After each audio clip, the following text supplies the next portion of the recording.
കൊടകര കുഴൽപ്പണ കേസിൽ പോലീസിന്റെ കണ്ടെത്തൽ തള്ളി ഇഡി കുറ്റപത്രം. എറണാകുളം കലൂർ PMLA കോടതിയിലാണ് കുറ്റപത്രം സമർപ്പിച്ചത്.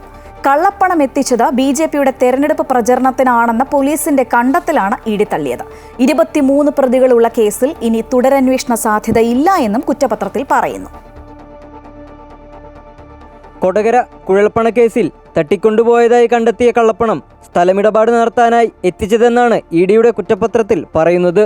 കേസിൽ ഉൾപ്പെട്ട പ്രതികൾക്ക് BJP ബന്ധമില്ലെന്നും ഇഡി പറയുന്നു. കവർച്ച നടന്ന ശേഷം പണം ഏതെല്ലാം തരത്തിൽ വെളുപ്പിച്ചു എന്നതാണ് ഇഡി നടത്തിയ അന്വേഷണം. ഇതിന്മേലുള്ള കുറ്റപത്രമാണ് ഇഡി സമർപ്പിച്ചത്. മറ്റു കാര്യങ്ങളിലേക്കൊന്നും ഇഡിയുടെ അന്വേഷണം നീണ്ടില്ല. BJP തൃശൂർ ജില്ലാ ഓഫീസ് സെക്രട്ടറി ആയിരുന്ന തിരൂർ സതീഷാണ് കേസിൽ BJPക്ക് ബന്ധമുണ്ടെന്ന് ആദ്യം മൊഴി നൽകുന്നത്. പണം BJPക്ക് വേണ്ടി എത്തിച്ചതാണെന്നും സതീഷ് പോലീസിന് മൊഴി നൽകിയിരുന്നു.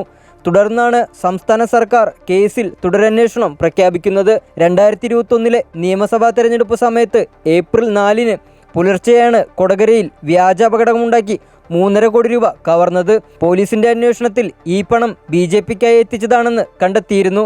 അതേസമയം കവർന്ന പണത്തിൽ നിന്ന് 1.4 കോടി രൂപ എവിടെയെന്ന് കണ്ടെത്താൻ ഇതുവരെ സാധിച്ചിട്ടില്ല. അമൃത ന്യൂസ്, കൊച്ചി.